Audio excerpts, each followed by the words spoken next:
And welcome back to Post-Game Content. My name is Michael. As you might know, I am here with my co-host, a luscious co-host, the man... Luscious? The man, the mustache, the legend, Max Zengline. How you doing, man? I'm good. How are you, Michael? Hanging in there. It's a wonderful Monday night. I am... I know we kind of talked about it pre-show. I am currently playing through the 2018 God of War that released on PC. Ooh. I am very much enjoying my time with it. So good. Are you learning how to be a dad? I think it's helping me frame my anger in a way that might teaches me to use it more. It's like one of those things that it's like control yourself, but then can't do it. So just like a hypocritical dad. Yeah, I like it. It's so me. It's so me. That's a great way to look at it. I like that a lot. But yeah, it's fantastic. If anyone out there, this is a glowing endorsement coming from me because I was the guy that was super anti God of War, like growing up in the early God of War, the PlayStation 2 and the PlayStation 3 iteration of it. Too hack and slashy for me, not enough good, juicy story. Just, it was a story, but it was hack and slash as well. It was a little bit, it was ridiculous. And by the way, I'm very much the same way, where the first 3 God of War games, I think, were just not my bag. And this one really resonated with me. Yeah, what was it that you said the other day that something about how they managed to transform Kratos? It perfectly sums it up. Kratos was such an asshole, just an irredeemable dickhead in the first 3 games with 0 character depth and just all about violence. And how this team was able to take that like cartoonish level of violence and turn him into a nuanced character with a lot of emotional depth and like who's mostly, I think at this point, and correct me if I'm wrong here, more fueled by regret than anger at this point is really it's quite a character evolution. It's quite the glow up. Yeah. His drip is fantastic. One, you're not wrong. Yeah, it's great. I don't want to spend too much time talking about God of War because that is not the game we're here to talk about today. No, it is not.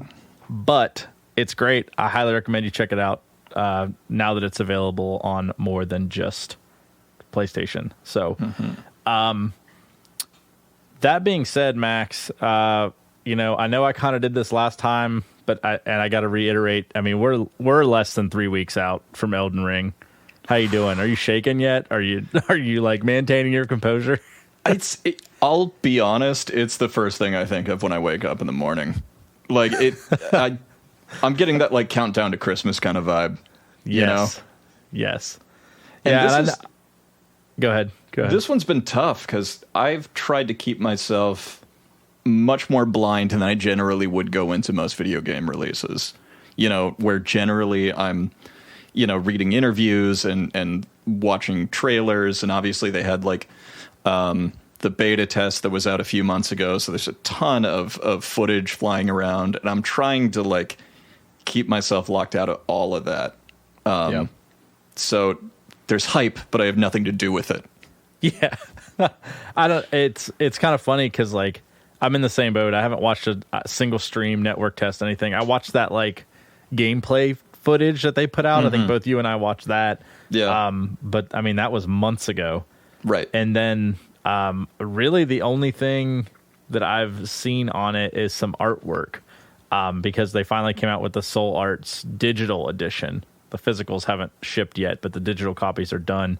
And I looked through some of the artwork for the game, but it was just a few pages because I started looking through it and had that same knee-jerk reaction. No, I'm gonna right. I'm gonna wait. I'll get back to this later. But yeah, I'm super stoked. That, and then I have to say this because, and I don't know if I said this the other day, and I know we've probably talked about this at some point before. Obviously, I'm a big Horizon fan, and I know you touched it briefly before you picked up Inscription. But Horizon's coming out here actually next week. Wow. Pretty stoked about that. So, like, it's funny because when the first Horizon came out, they had just such awful timing because they were butted up right up against Breath of the Wild. Nobody played Horizon before they played Breath of the Wild. Nobody. Yeah, that's tough. And then, now they're running into the same thing. Not intentionally, though, because they were like, oh, shit, Elden Ring's coming out in January. We're going to put our game in February. And Elden Ring's like, just kidding. So they just can't catch a break. Poor Guerrilla Games. Miyazaki just hates Guerrilla Games, yeah. Probably because they don't have nice feet. He's a foot guy. We all know it. Go touch some grass, Miyazaki. Oh, man. But yeah, so that's like the gauge of my calendar. My internal clock is not... there's no vacation, nothing. It's how many days until Elden Ring. Mm-hmm. Yeah, I think we're all feeling the same way right now. But again, Elden Ring's not what we're here today to talk about. We're going to talk about a little gem that was recommended to me by a couple friends of mine. And honestly, it took me months to get to it because I had no intention of touching it at all. I was in a gaming slump, needed something, and boy, oh boy, am I glad I did, because we are here to talk about Death's Door. First of all, marvelous game. Like, just, it's an artsy-fartsy, fucking isometric Zelda-like game. Yeah, so that's like just a no pun intended, a top-down description of the game, looking at it from inside of a window. I really wanted to do this game because this game actually, in the way that it's created, kind of embodies the point of what this show is. When we talked about what our vision for the show was, it was very much we want to, whenever you finish a game, we want to be able to, you get that feeling like, oh my God, I just need more. Like, I want more information. I want to talk about this with someone. Mm-hmm. And this game has that, I think, in a nutshell, just in the way that it's created. Also, it has like really good, not to be too literal here, but like really good post-game content in what it actually offers the player. So I think this game like fits perfectly for the narrative of the show, but also it was just fantastic. So just kind of jump into this. So this is just a little I don't want to say indie, because I mean the launch that this game got is not at all like indie level launch.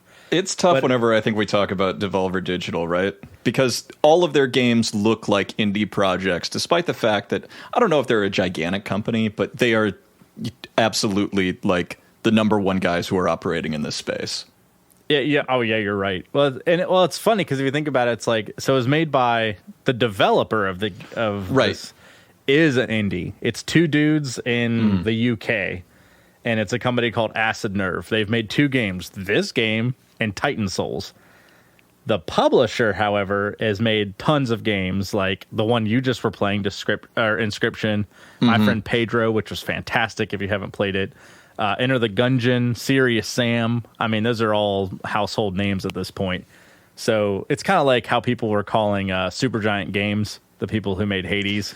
They're still considered indie, but I mean, come on. How many blockbuster titles do you have to make before you're not considered an indie company You anymore? look at the art assets on Hades and tell me that's an indie game. There is money going into that. Come on. Yeah, and honestly, this is a lot of the same way. I mean, whenever I first saw even the cover for this, I was like, okay, like I'm interested, because I had no clue what this game was. There was another game, ironically enough, that I had seen played that was like an isometric top-down looking game, but it was more of like a dungeon crawler, and I had thought that was Death's Door.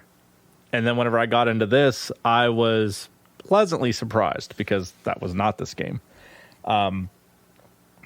So we'll just kind of jump into what this game is and the plot, and kind of go into it if you're ready. If there's anything else you want to say before we do.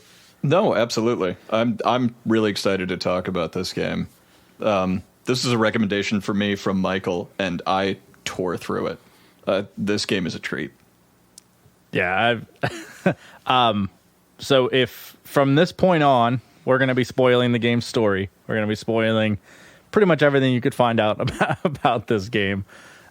So hopefully we get that in depth with it. But so just keep that in mind. If you don't want to, pause it here.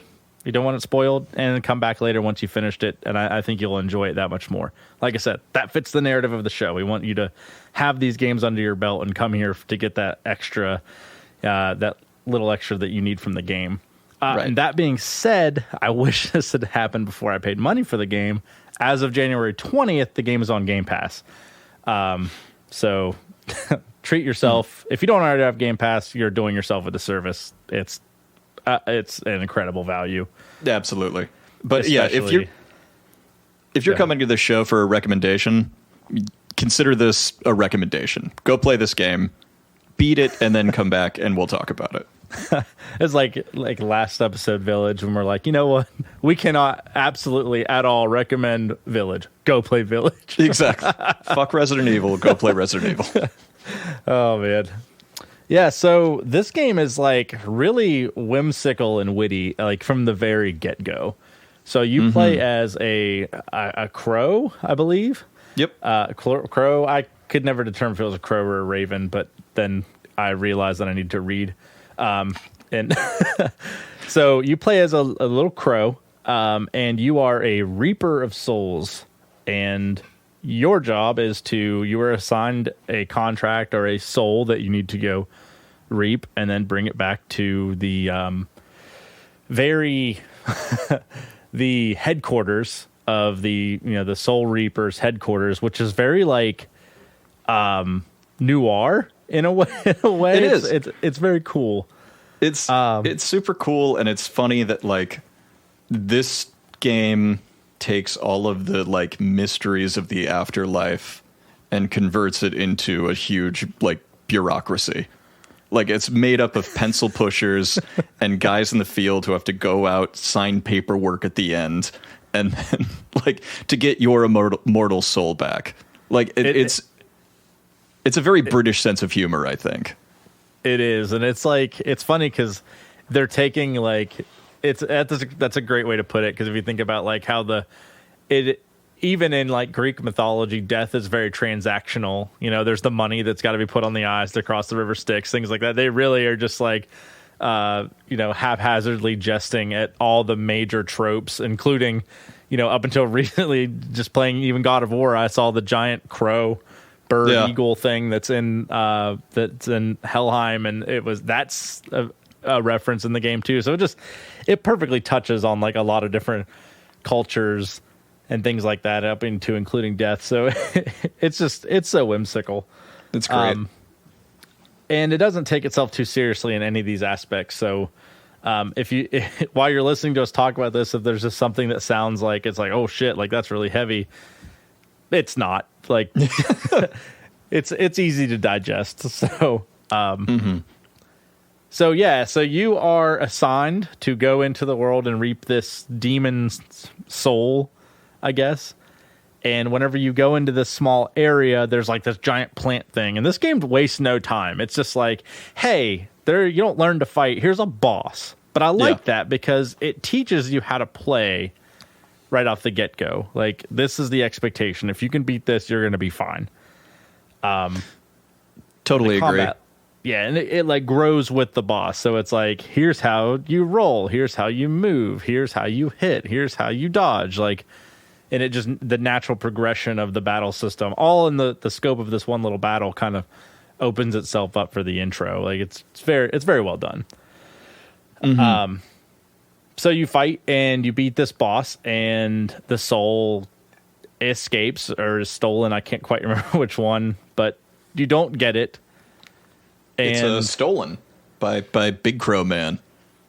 Oh, okay. That's right. I don't think I must have like looked away or something, because I've played through it twice and I just don't remember that happening. So fuck me, right? That makes sense though, now that I'm thinking about the rest of the story. So the soul is stolen by the Big Crow Man, and you go back to the headquarters and they're like, wait, what? Your soul was stolen? Well, go find it. Like, I don't know what to tell you. Get your ass back out there and go get it.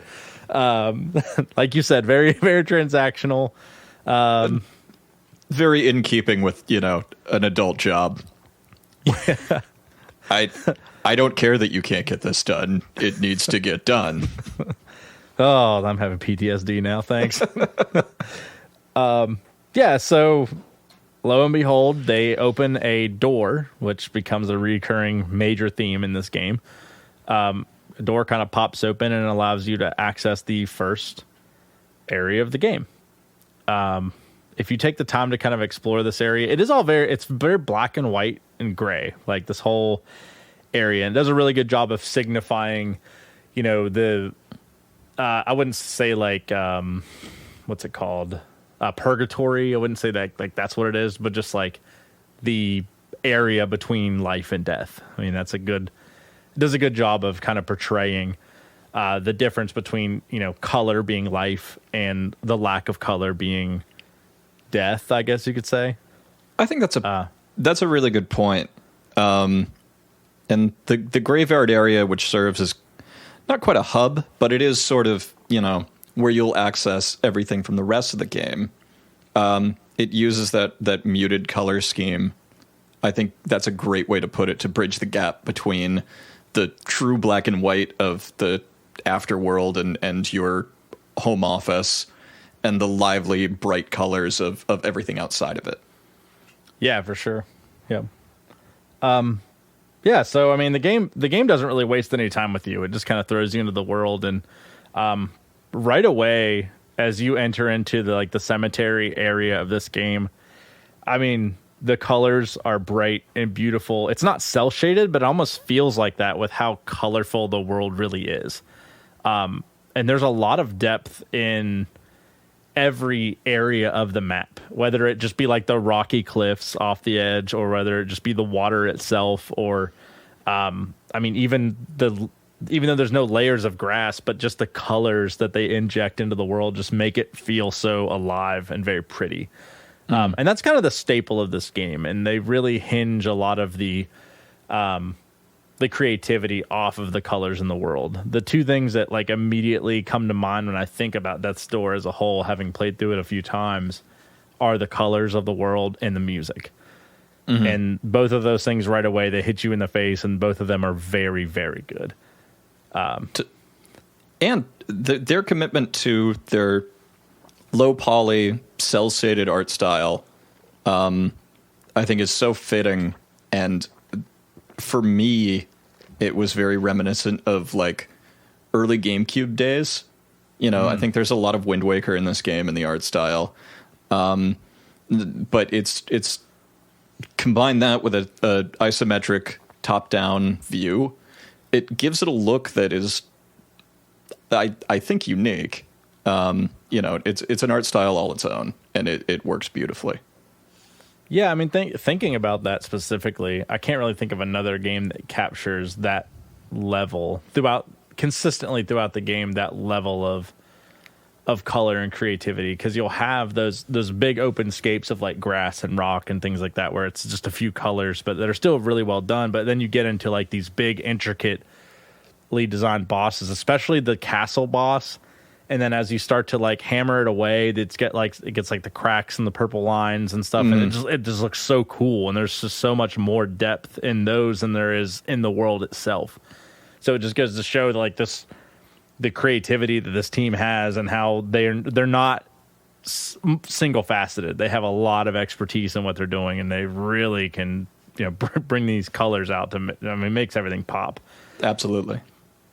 And just keeping on that cadence regarding the creativity, the music in this game, I liken it a lot to what I said about Metroid Dread.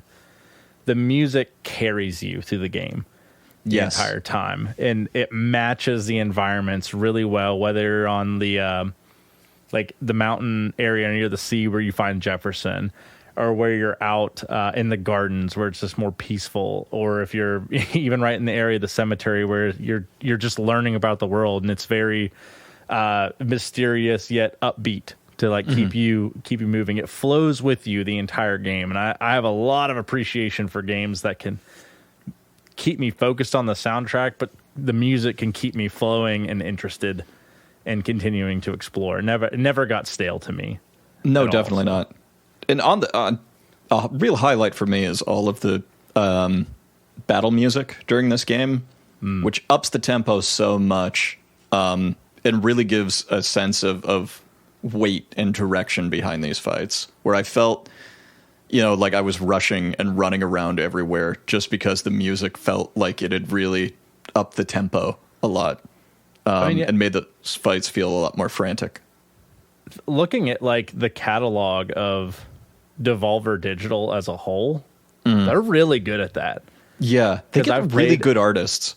I've never played Inscription, but I've heard great things about the music and the tempo and the flow of that game. I've played My Friend Pedro, Enter the Gungeon. This game, I mean, all of them have great soundtracks that just are designed. I know that's generally the idea of music in a game, is designed to keep you flowing with it, but the tempo of the music they're always so perfect. So really huge shout out to Devolver Digital for nailing this.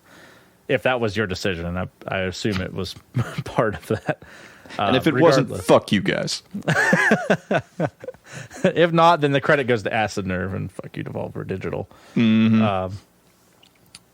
So just continuing on with the story here. So you meet the Gravedigger, and he asks you to kill him. This is important just for the kind of the end game pieces of this the story too. But I like this because it ties in later. And I don't know if you got to that point, because I don't think you did the bonus. Did you do the bonus ending? I did. Okay. I 100% of this one. Yep. Okay, awesome. So right at the beginning of the game, you meet this character, and this whole area you're in is the graveyard, and he is the grave digger. And he asks you, can you please just kill me? Because I've been living way too long. And it's kind of morose and sad, but it also it matches the rest of the funny tone of the game. Yeah, you also have to match that with the fact that this character's name is Stedhone. Oh yeah, I forgot about that. I never noticed his name was Stedhone. Now that you're saying it, I always just read it as Headstone. Yeah, every name in this game is ridiculous. They're so We'll get to others. So you meet this guy, and he's like, I have lived too long. Can you please kill me? Just go ahead and hit me.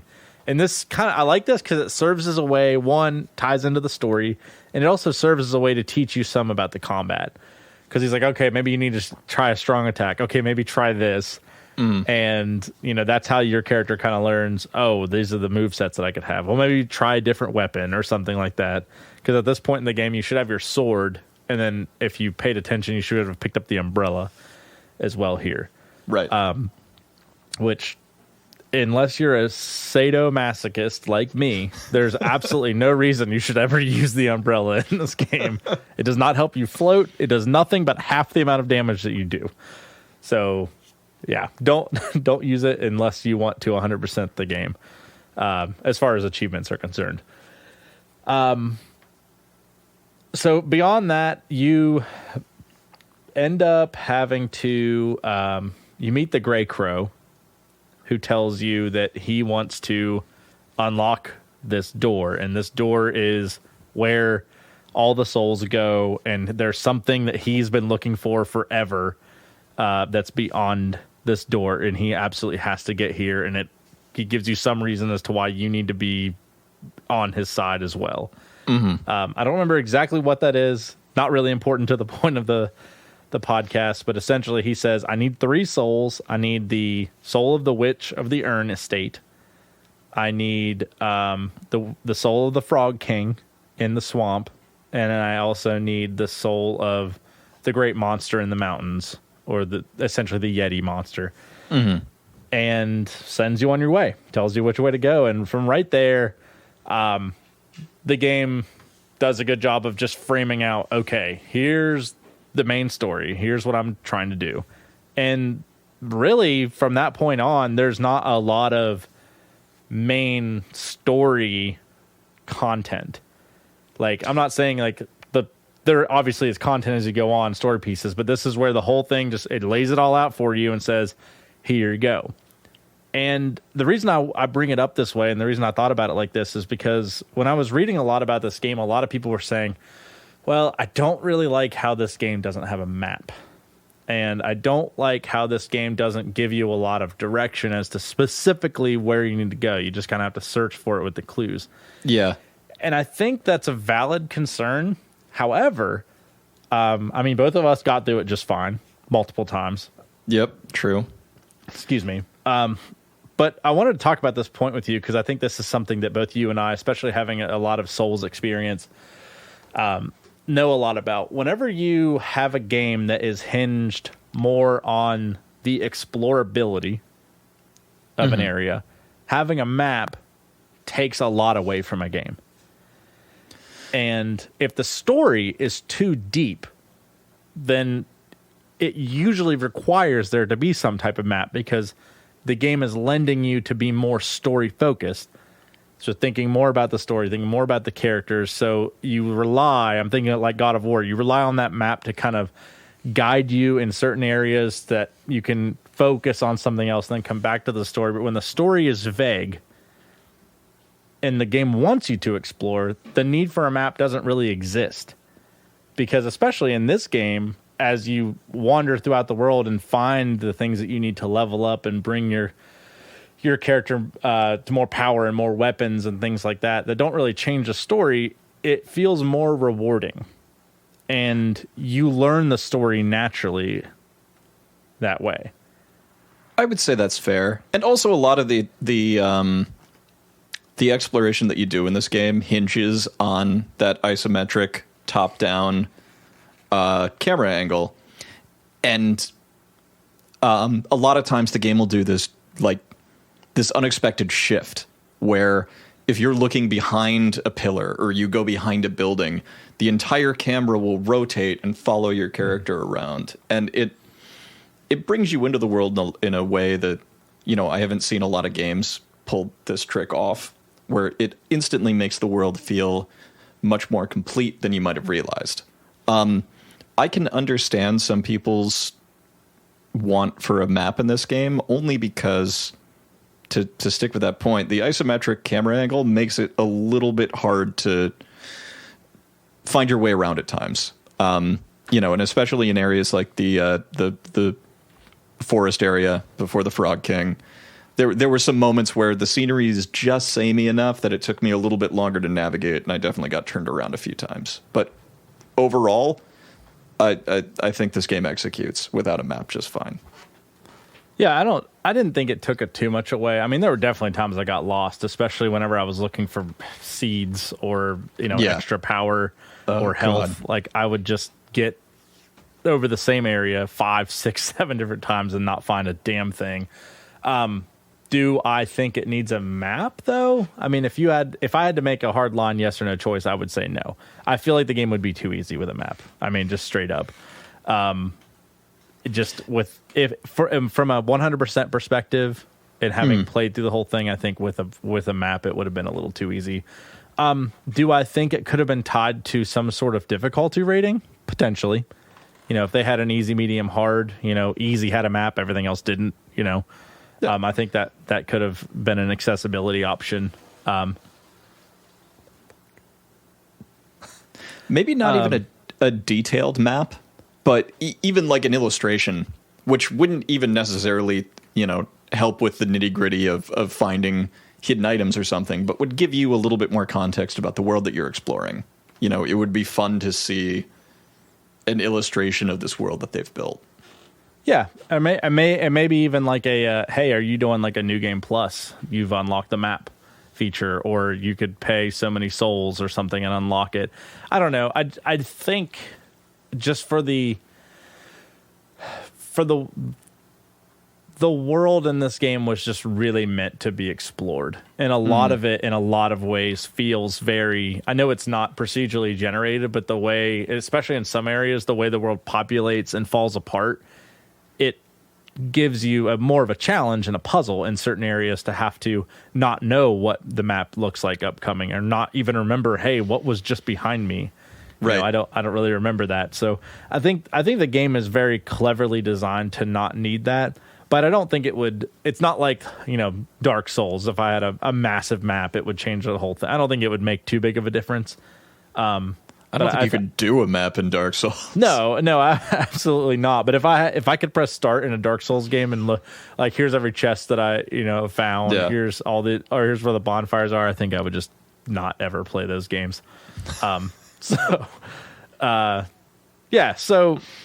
moving right along through this. So the first area you move to is the Estate of the Urn Witch, and so the general structure of this game goes: there's a new area, there's the introduction, open front of the area, and then when you get in, you meet the birds. You have to free the fallen crows that have been in this area before, and there's 4 of them. Once you free them, it unlocks the door to the Avarice chest, which gives you new abilities. You get that, and that unlocks the next area, which is usually a more in-depth dungeon, and then that leads you to the boss.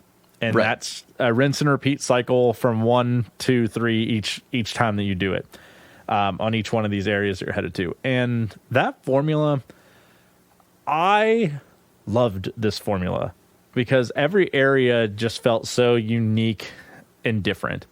The enemies probably could use more variety, but there's also not a lot of variety in your abilities, especially early game.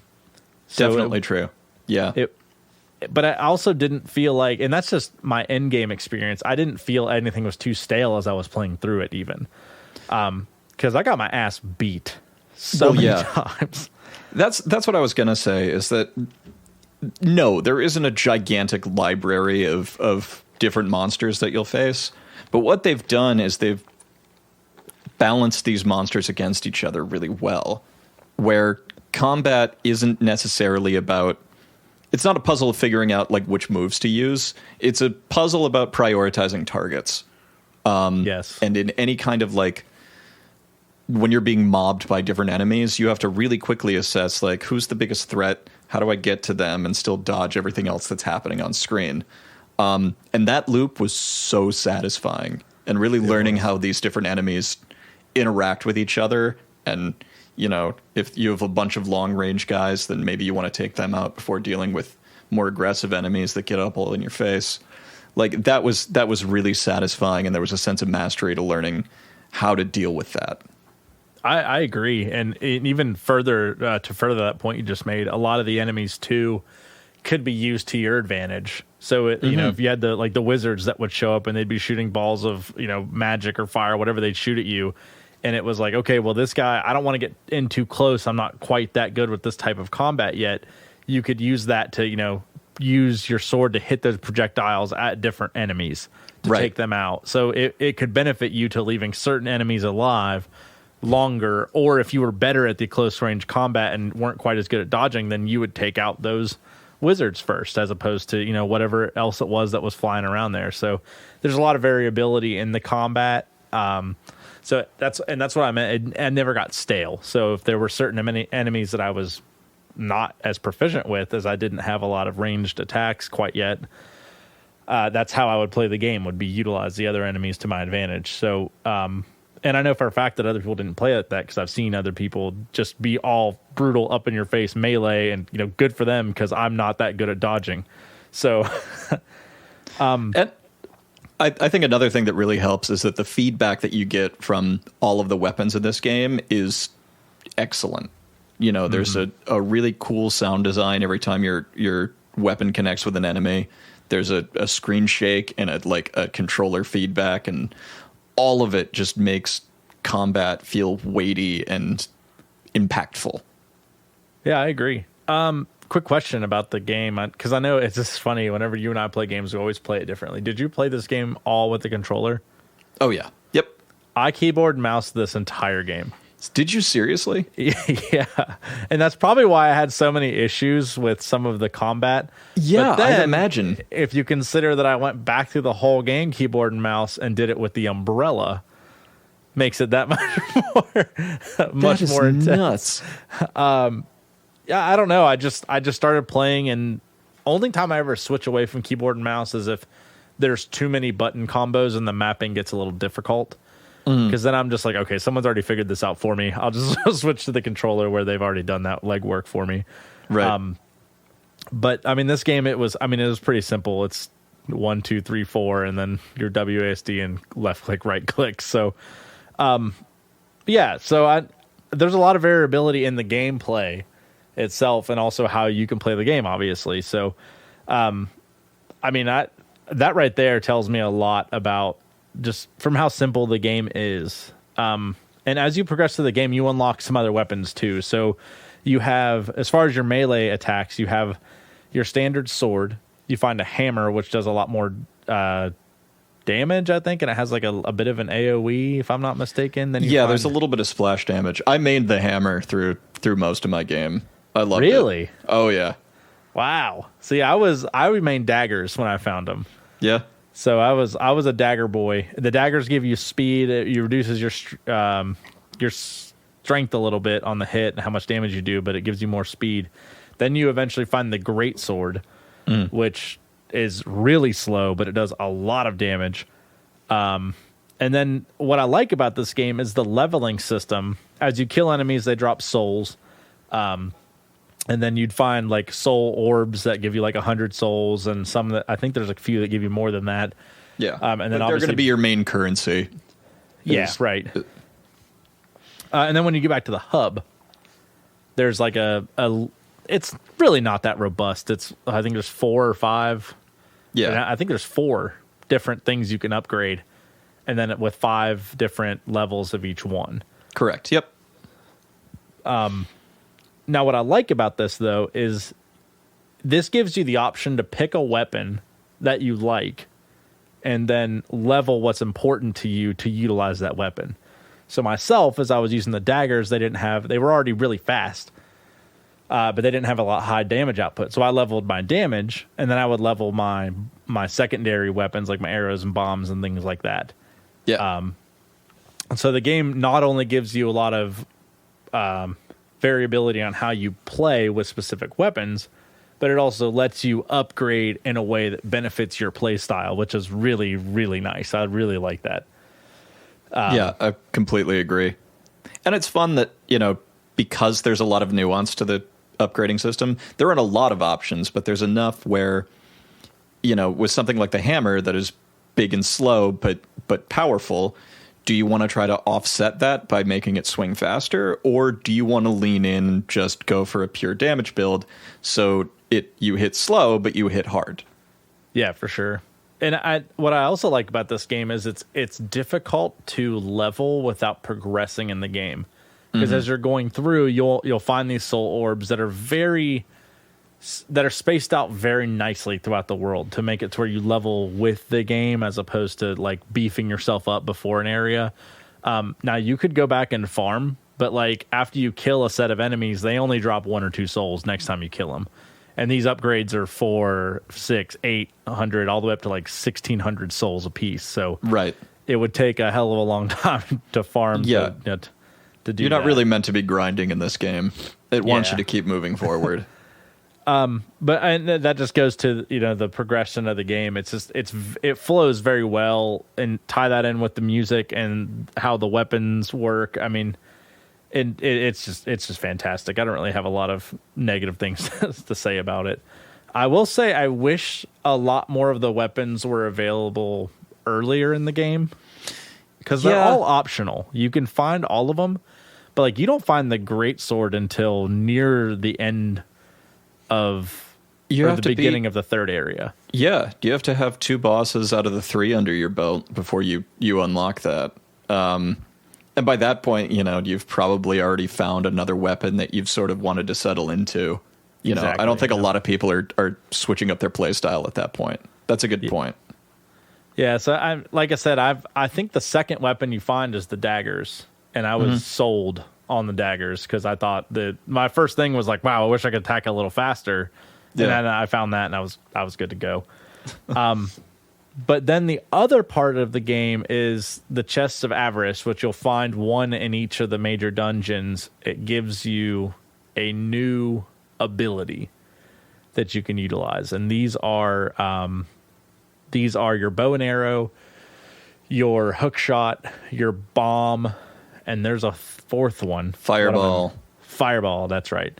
Which is what I mained in order to beat the game with the umbrella.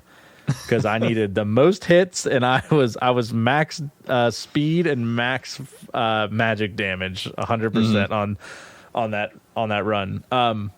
Yeah, so these are your secondary weapons, and this is another thing, kind of teamed with your primary melee, that allowed you to kind of level which one and change your play style as you leveled it. Just mirroring exactly what we talked about. The only thing I wanted to add was that I love what this game does, and I can't think of another game that does it like this. You can't sit back and spam your magic. This game forces you to get in there and melee and learn to dodge and get in and get your quick attacks in and get out. Because in order to get especially in boss battles, in order to get your ability to use magic back, you get however many slots you have of magic. You start with 4 and you can level it up to 6. You have to get in and hit. You have to complete a melee attack successfully in order to get a slot of that magic back. Right. It's a genius little twist because it forces people to stay aggressive. You can't really have a passive play style once your range options, you're going to be out of them fairly quickly, especially early in the game when, during some of the boss battles, like the semi-tutorial castle boss, I was spamming arrows like crazy, realized I was out, and I had to go in and confront the thing. Yeah, for sure. And I think you learn really quickly, and I think that boss is probably where most people have the hardest time with, because it literally, like you just said, it's designed to teach you exactly that. It gives you wide openings to get in there, get a couple hits, fall back, use your arrows, and that, I think that's exactly what that boss was designed for. So yeah, I think you nailed it. So on to the kind of the story aspect of this a little bit more. So after you get in and to the Witch's Urn Estate, you meet one of my favorite characters in the game, a delightful character with a pot of soup on his head. And what's his name, Max? I'm relatively sure his name is Pothead. Yeah, so this is probably the first part of the game where I audibly chuckled. Because this game has this kind of weird system that anytime you meet a new character or there's a name or a major event, it just pauses the screen on whatever it is and big bold caps right across the thing. Yeah. So he's like, my name's Pothead, and it just pauses on him, and it's Pothead. So naturally we're all having our little giggle. His name's Pothead. But he goes on to explain that his grandma's inside and you need to come in. I felt like the game was trying to trick me a little bit here, and this was before I really got how whimsical the game was. I thought this game was going to take the twist, hey, come inside, meet my grandma, this kind of stuff, and then they were going to try to do the same thing to me, and he was actually a bad guy, but that turned out to not be the case. It's funny, I never suspected him, and I think it's because and this might be because you and I obviously, most mainstream games journalists, see everything through the lens of Dark Souls, and I saw a lot of our man Sigurd in him. Oh, come on, that was a physical characteristic, it. No, definitely. But also, he's kind of like this sort of dopey Winnie the Pooh-ish guy, and he's sitting outside a locked door, kind of humming and hawing to himself. It felt deliberate. I could see that. Honestly, that's probably why. I mean, I was going to try to get through this whole thing without drawing a comparison to a Dark Souls game. Sorry. Because honestly, no, it's fine. The only reason I was bringing that up is I don't know if you've taken the time to look through any reviews or anything of this game. All of them call this game a Souls-light. And that... It's not, really. In no way is this game a Souls-light. I hate... And I know we've talked about this on the show already, but I hate that for any precision, tight controlled game where you just have to be better at movement, they call it a Souls-like game. That's the only comparison in this whole game. Yeah. So if you're, it's not even remotely difficult. No, it's really not. But like the main point of comparison, I think, is Zelda. This is a huge tribute to early Zelda games. And you can see that in your inventory. You can see that in a lot of the aesthetic. You can see that in the design of the boss battles, which aren't so much like, hardcore Dark Souls tests of skill, but puzzles in themselves. Yeah, I mean, I would have played. I can't even if you were to stack the Dark Souls bosses up on end, and then put like a tally of how many times I've died to each one of them.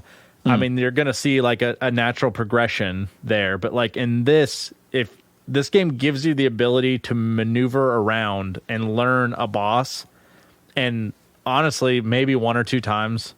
Other than the Lord of Doors that has multiple phases, when I was playing with the umbrella, that's the only time I really struggled with a boss. And that's because I was using the fucking umbrella.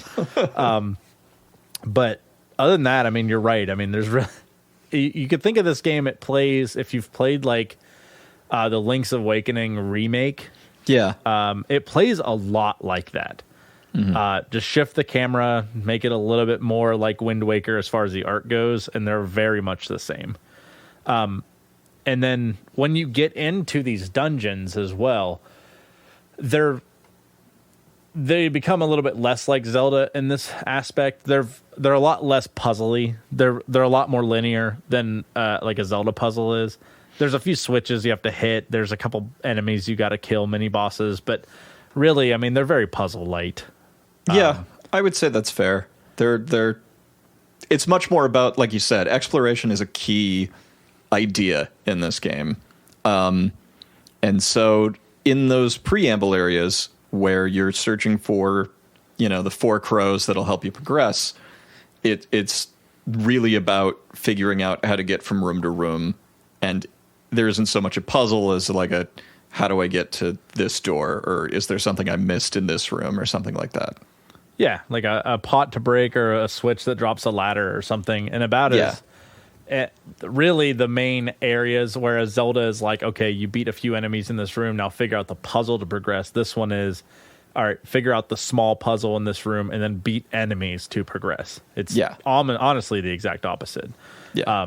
But that doesn't take away from its charm, because every area kind of introduces like a new type of mini boss that you kind of run up against, which are all just delightful. They're all fun. They make funny noises. They do weird shit, and they're just they flop around. They do the thing that all enemies in all games should do, which is ragdoll when you kill them. Yes. Oh my god, yes. I love that. I love hitting an enemy and then watching like its arms like unnecessarily fold, like I've broken their shoulders in half. Like you've just crumpled their entire body. It's great. It's so fantastic. It's Souls-like in that way, I guess. I guess that's true. I don't know how many times an enemy in Dark Souls has got caught on my foot, and I've just been dragging them around for like 30 seconds. We're going together now, friend. But yeah, so like there's this delightful little gameplay loop. Rescue your friends, and they all have either something horrendously dark and sad to say, or quippy and funny that make you go, like, the writing in this is just, it's so whimsical and interesting. It's phenomenal. It's really, really good. And I think you're right earlier too. It's like you take any game, you think of like whimsical and funny and stuff, and then you just dip it in British humor, and that's what you're getting here. It's great. just fucking play this game at this point. So you beat the witch. You eventually get down into her dungeon. Now, what I like about this game, and this happens in every boss, whenever you beat a boss, there's not like this big moment where it's like, oh my god, yes, like I finally did it. They're not really that difficult. You might have your own little celebration, but in the game, it's not like, oh my god, you beat it and then you just leave. There's a ceremony and a funeral for every boss that you beat. So inevitably, whatever character you meet at that dungeon, plus Sledhound. Headsloan? Something like that. Whatever his name is shows up. The guy at the beginning, the gravedigger. And there's a eulogy given by him. And what I love about this game, and this is where it actually starts to get into a little bit more of the deeper concept of the story, is that they go on to say, and it kind of ties into the main point of the game we'll get to later, that, for instance, the witch's idea for what she was really doing was that she was turning people into pots because they could not be reaped. Souls don't have pots. If you could turn them into a pot, then they would live on as pots, but they could never die because they don't have souls. So she was actually trying to find a way to cheat death and be immortal. And they gave this fantastic eulogy about how what she was doing was just trying to preserve her kids, her and her life and her kids' lives. But turns out that this is just unnatural, and it twists your soul, and it just kind of turns people evil over time. And it's kind of depressing. I mean, this is where the game kind of gets a little like I don't like this level of realism. Yeah. One of the things that I think is really impressive about this game is that as many jokes and quips that it makes, death isn't just a dramatic setting. It isn't just the style or the vibe. A lot of this game is a rumination on what death is. And most of the villains that we'll fight here aren't so much evil so much as they are just terrified of death. And one of the things that I think is really clever about the narrative is that the first thing this game does is demystify the entire concept of death within the fiction of this game. Here's how it works. There's a very, very measurable, there are people with quotas who are sitting in offices and just processing souls. So when you have that context, you can see how foolish it is, or how misguided it is for these villains to be afraid of it, because you understand how it works. It's a really, really good narrative trick, and a good way to introduce players to this game. Yeah, and I like how that they don't just let the characters move on.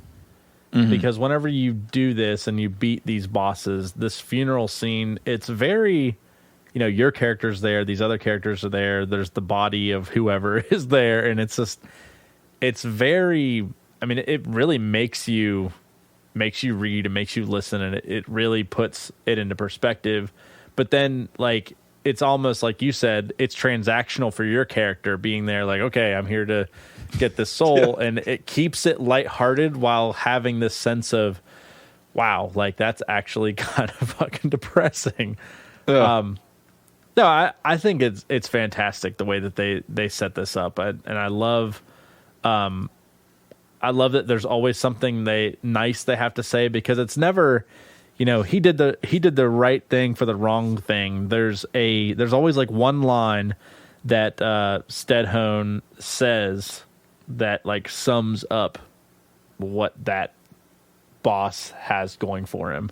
I don't remember what they said about the witch, but whenever you move on to the next area with the swamp, so his whole thing was he's trying to bring the entire forest under his domain. Right. Both the forest and the swamp, all his, and he just wants to rule everything. Well, he's also been alive for a very long time, and whenever you finally beat him, there's a line, I have it pulled up here, a bold and fearless leader. He was persecuted for a simple desire to place all of the forest under his rule. So... I love that line. Right? It's it's extremely tyrannical. It's any one person with too much power. It's the tale as old as time. But it's also kind of funny when you look at what it says, because the whole time there's this running joke about how he likes to sit on things and crush them with his ass. So, and then you get this line that he's persecuted for the simple desire to place it all under his rule. So it's a very subtle, I'm going to sit on you joke kind of baked in there. So again, they compliment him. They call him a bold and fearless leader. So they're instilling the idea that yes, at one point he was a good leader. Yes, actually, for the people in the swamp, he actually probably was a great leader. I don't know. I just really liked how they keep it very lighthearted and interesting. No, definitely. And it as farcical as this game is in a lot of places, nobody gets to be unsympathetic, when it comes to the bosses. As monstrous, literally in some cases, as they are, you do get, all of them get a nice word said to them at their funeral, which is kind of nice. So, what was interesting was the last one, which was probably my favorite boss in the game because I think it was the most challenging. Was Betty. Well, the last like story boss, I should. Yeah. That's not an accurate way to say it. The last of the 3 main dungeon bosses. Betty, who was like Betty the Yeti. But the area before this dungeon was probably my favorite area in the game, where you meet Jefferson. Jefferson is by far my favorite part of this game because you walk in this little shack that's known for like its amazing soup, and there's this clearly rotting corpse standing behind the counter where it very clearly is being controlled by this squid with these weird tentacles. And he's like, yo, man, I want to give you some soup. And he tells you, I think it's part of like he's giving you hints to where like items are. And then I love the scene when he like slides you the soup and you have the chopsticks and your bird's like looking at it with the chopsticks. And after a couple of seconds, just yeets the chopsticks beyond him and just like goes to town on this just pecking at it tentacle that is likely a part of Jefferson's body that he had just lopped off and given to you to eat. And he's saying things like, "Yeah, I'm clearly a bipod human." Like, just one of my favorite things is having 2 arms and 2 legs. I love Jefferson. Jefferson was great. And it was funny because I got to the end of the game and I was like, man, I like Jefferson a lot. And then you get into the after game or the post game content. No, said the thing. And then you get to this whole segment with just Jefferson, and it's almost like they knew that people wanted more of this. So, there was going to be a payoff for this joke, yeah. Yeah, it was a good time. But just continuing the progression, so you find all 3 of the souls. You get Betty the Yeti, you get the Frog King, and then you get the Urn Witch. The Witch. And you take them to the door where you had met the gray bird, great gray bird. He was once a reaper, and we talked about that earlier. And you give him the souls, and the door opens, and you guys go inside, and you're in this. I don't even know what this place is. It's like it's death's door. This is where all the souls have been sealed, and this is why people have just kind of been living forever because death has been trapped behind this door, and this is like this infinite pit of just white space, and there's nothing here other than death. And death kind of explains when you get in, the gray bird guy's like, hey, I'm here looking for this my stuff. It was here, where is it? And Death's like, oh man, I'm sorry, anything here just kind of slips into the void, and those souls are just lost to the ether, like they're just gone. Yeah. And I first of all, Death, such a good character.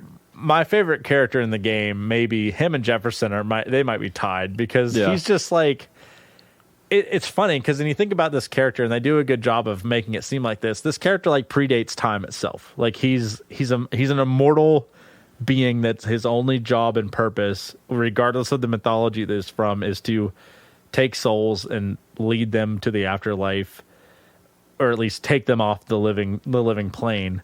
Right. And just how whimsical and funny he is. He's like, yeah, man, I'd really don't know what to tell you. Like, I've already, oh, by the way, see you later. And just like dips. Yeah. He's just a guy in a sweatshirt. It's awesome. It goes back to that core idea of like, the first thing we're going to do is demystify death so that it doesn't have a whole lot of, this scary sort of ominous behind it, and make it sort of knowable. And it just seems like a natural process, you know? Yeah, for sure. And having Death be sort of an everyman, just another guy with a job, I thought was really great. My favorite scene here is so great. The Gray, I'm just going to call him Graybird. I don't think that's his name, but Graybird gets pissed and he literally starts losing his mind. Right. And goes crazy over the fact that it's not here, and he just wasted his entire life. That, you know, he had one goal and he couldn't follow it up, and goes nuts. And Death's like, "Yeah, that's not my problem," and literally just dips and just leaves you in this infinite white space with this angry, pissed off gray bird. Probably one of the better boss fights in the game right here. I love the black and white aesthetic. I loved the cloud of little bird bat things that would chase you around. I love the chain slide because it's almost like a telling you it's foreshadowing for like your next and final ability that you'll get to unlock in the next Avarice chest. And it was great. This by far was probably my favorite boss. So yeah. It's always fun when you have your player character matched up against a boss that, you know, mirrors your abilities. So using the chain, he has something equivalent to a fireball, which I think is just hacking up black goo. Yeah, and it like follows you around. Yeah. That and all of that set within a really, really stark white boss arena. Yeah, it was very striking. And it kind of butts up against what, like, it's like the opposite of the starting arena where, you know, he was once a Reaper, you were once a Reaper, and you're in this, like, this gray space area between realms, and then he's forced to face his own literal mortality in an area that's the opposite of that, on the other side of that death's door. No pun intended, but, like, that's where he meets his demise and actually goes crazy. So I like the juxtaposition of the space there. So where you both meet and both begin, and where one of them meets his end is the opposite end of the spectrum from that. So I like how they did that. I think it was intentional. Yeah, it was a good arc for him as a character, and it brings this chapter of the game to a close, where up until this point, it's been a very conventional sort of video game quest. You know, you'll need 3 MacGuffins to advance, and then obviously there's going to be a boss fight at the end of this. So it was fun to get to the end of this, what is a fairly conventional sort of narrative for a video game, and everything past this point is really deconstructive and weird. Like, we're going to take all those expectations that you have, and we're going to spend the next 30 minutes really tearing them apart. That's a really good point. I hadn't actually considered it that way. And just kind of to jump into it, after you beat him, you kind of leave the way you came in, and just sitting right outside on the precipice and the cliff of where this door was is just Death being a normal dude that hasn't seen the sunset in sub 10,000 years, and he's been locked inside here. He's just sitting on the edge of a rock, kicking his feet with his arms kind of, you know, propped up behind him, and, you know, just kind of looking at, and he goes, "Wow, it's been a really long time since I've been here. This is just really beautiful." And this is where you actually learn what's really going on, and that being that the Lord of Doors, who is ostensibly the CEO of your company. Yes. Had made a pact with them that they would bring order to the entirety of the world, and that it would kind of, like you said, had corporatized the idea of reaping these souls, and that he could kind of take a break, and they would kind of take care of it for him, so he could just live his life as a normal person. But then the Lord of Doors that's currently in line, I think he's either the fourth or the fifth. Yeah. The fifth successor. Yeah, that sounds right. Or fourth successor, so the fifth one. But essentially breaks the promise and slams Death behind that, and that kind of put a stalemate on all deaths. And they were just kind of hoarding these souls. So this is where you go, oh, so he's actually the bad guy. And this is where you start to learn about the free crows that were told, the truth, and they had told you the prophecy of the chosen crow that would save everyone, blah blah blah, that whole ordeal. So then now you come to realize that you need to confront the Lord of Doors, which you've met before, I think, after the first dungeon. Yeah, you get brought back to him. And there's a great scene when you meet him for the first time, and he's just in an office, and he has a coffee cup that says, like, world's best overlord or something. It's so great. Good. And they really do a good job of making you like sense the power that he has, because he's just like, I don't have time to deal with you, and just like flicks you into a door, and like you're just gone. And then it gives you like this good scene where he just like kind of turns back around, and you can tell that he's worried. So they do a good job of, like, even with a character that literally has no eyes or no face, just his body language, you could tell, wow, this guy's concerned about something. They do such a good job with this game. And so you go and confront the Lord of Doors again, and what you come to find out is that the Lord of Doors was at each of them they have foreseen their own death.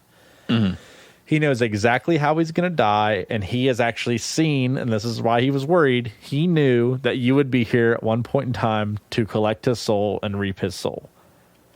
So this kind of leads into this whole end scene boss battle thing, which I love this battle, because it's not just a battle. It's like a true, I guess a good way to think about it is like the ending of Twilight Princess, where you fight Ganon, where there's like multiple stages, and they're all not just like battle specific. There's like a puzzle aspect to the battles. It's not 1-to-1, but that phase.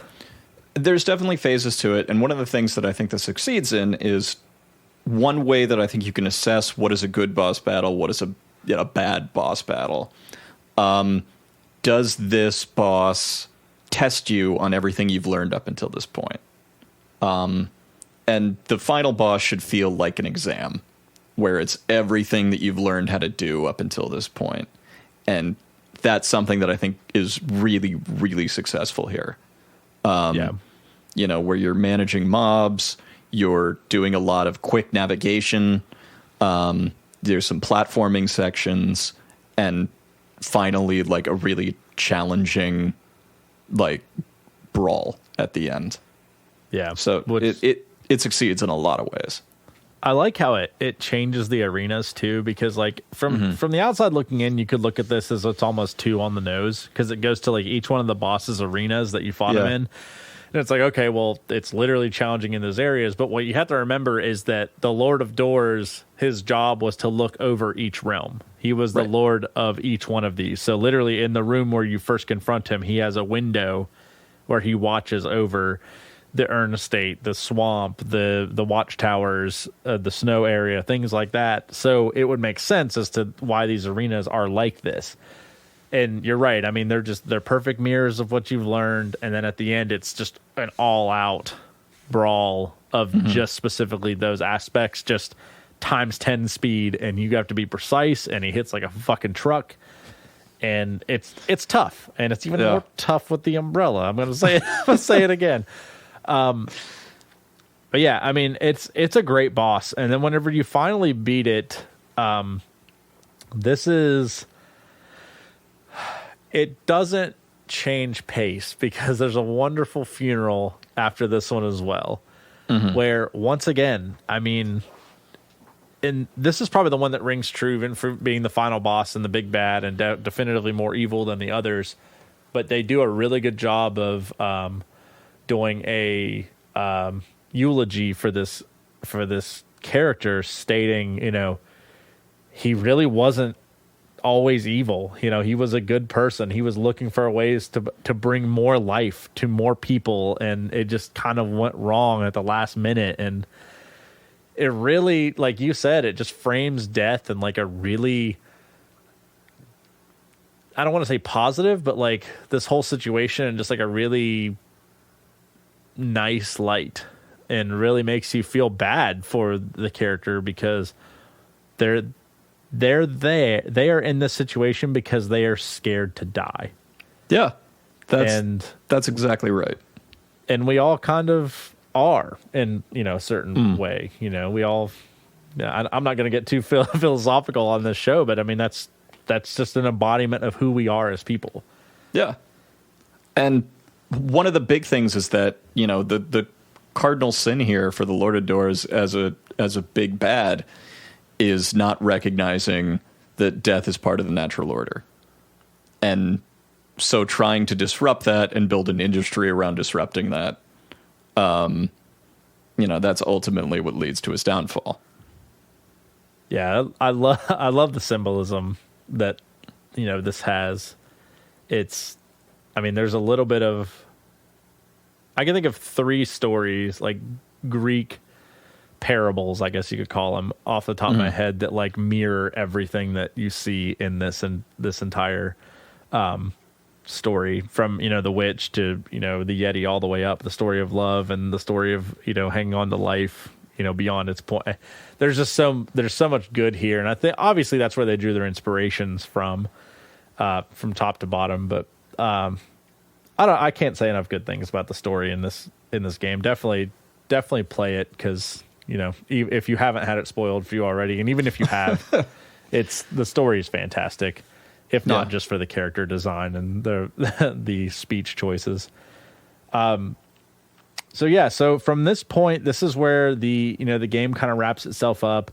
You have your final conversation with Death. You learn about, like I said, the Camp of the Free Crows.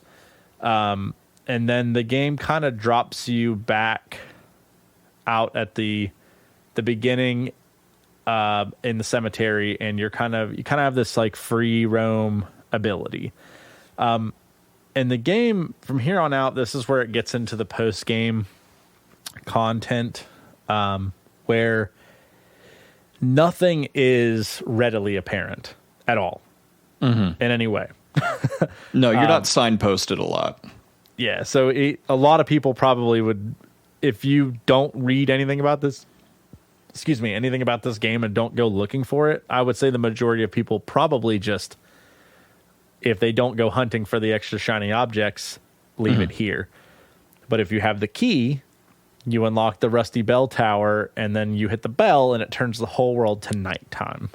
And this kind of changes the whole setup of the game. I won't jump too far into like really the specifics about this, because obviously I don't want to just list off a bunch of mechanics. But I do this because it's not really the true ending of the game, and I like the ending of this game, and I like how this game is structured. So this is why I want to talk about this. And feel free to interrupt me at any time, Max. With this secret ending, I will admit I looked up some of these because I knew there was more, and I just didn't know where they were. No, yeah. So I knew there was the chest in the ruins. So there's an extra Avarice chest in the ruins. There's the light in the watchtowers. There's the section with Jefferson that we just said we have to take him back to the pond. You have to find 3 owls scattered across the worlds, and get all the 50 seeds. Lead the ghosts to the statues, and then there is the final boss battle with the Gravedigger. Yeah. Which is sad, and when you kill him, there's a eulogy that's provided, and it's really good. It was a good ending to that arc. Yes. And then whenever you get these 7 ancient tablets, you take them back to the door in the Camp of the Free Crows. And it's kind of an interesting ending. I don't really know how to feel about it, because it's very. How would you describe this? So, what the true ending in this game does is draw a bridge between this game and this developer's previous game, Titan Souls. And basically makes a confirmation that they are part of the same universe and part of the same history. I can't speak to a lot of Titan Souls because I've played it. I haven't beaten it because I don't hate myself. And I've heard differently. I mean, that game's great. It's really for me. I found it very hard. Gotcha. It's a difficult game. And yeah, I'm kind of with you on this, where I'm a little bit ambivalent. It's fun. It's interesting to connect the two, but I think kind of unnecessary and might take away from the impact of what I see being the real narrative focus of the game, which is about, demystifying death as a concept. I agree 100% before you. I thought that the true ending was going to add more to what I had already picked up on, and it just made me have more questions, and it didn't fit really. So yeah, I would consider it. It's a fun Easter egg, but it's not going to add a lot to the narrative. Right. Yeah, that was my takeaway. I'm glad to hear that you had the same kind of impression that I did. Yeah, and just for like anyone out there that, because this is one of those things. Whenever I had watched the ending, I went, okay, let me rewatch that, and I looked it up on YouTube and watched it again. So essentially, the crows, like I said, they had told you of the prophecy of like the foretold crow. And whenever you go to these ruins, you meet with this. It's like this weird giant eye thing, and its name is Truth. And you learn about kind of the history of Death's Door, but like it's really vague, and there's not a lot of information, and it jives with, like you said, what's in Titan Souls. And then you are kind of sucked into the truth, and you become also like an omniscient being. Yeah. Which is also what happens, like you said, at the end of Titan Souls, where the boy is absorbed and he also becomes part of like the truth, and the whole city in Titan Souls is destroyed when this happens. So, like you said, is this some type of secret narrative that has a long game to it through the course of like all of what Acid Nerve does? Because obviously it's not Devolver Digital. Yeah. Because no, this is Acid Nerve specific. It's it's interesting to try to do, but I hope they don't try to. I hope they don't try to pull this trick with every game that they make, because each of them I think is interesting enough to stand on its own, and there's a stylistic difference between the two that is miles apart. Titan Souls takes itself very, very seriously. And I'm not saying that as a detriment in any way, because it builds a lot of atmosphere, and it's really mysterious and has a lot more of a Souls influence than I think this game does. Death's Door is kind of farcical and fun, and trying to bridge the gap between those two is always going to feel a little bit tenuous, I think. Gotcha. Yeah, I agree. I agree. It would be like saying that, somehow there's a timeline that connects Wind Waker to Twilight Princess. Like, that would just be stupid, right? Like, they would never do that. Oh my gosh. Someday we'll do an entire episode about how I feel about the Zelda timeline bullshit. I think that, just a little off topic here, but I think it's funny because like the Zelda timeline, it's one of those things that every Nintendo fan is angry about, but no one will talk about. Yeah. Because we're like, that makes no sense like in any way. Like how, like, because like when Breath of the Wild was still ambiguous to the timeline, and it was like, oh yeah, it would fit here because like this, and this, and this, and they're like, actually it goes here, and we're all like, oh fuck this, like that makes no sense whatsoever. Why do they need to? Doesn't matter. It doesn't matter. In the point of this conversation and in general, it doesn't matter. It doesn't matter. Everyone's going to die. Good night, everybody. Oh my gosh. So obviously we've covered game top to bottom. I'll jump into some of the we've hit on the story, the graphics, how we feel about the game, the value. I will say this. So, we're talking about this game, and it offers a lot of time, or a lot of a lot of replayability, I think, and I think that I probably my first playthrough was like maybe 10 hours. And that was a lot of me exploring stuff. I think you could probably, if you were hardcore trucking through this game, you could probably get it in 6 or 7 hours. Yeah, I'd say so. If you're not getting lost a lot and you've got the map in your head, which you can definitely do. Yeah, for sure.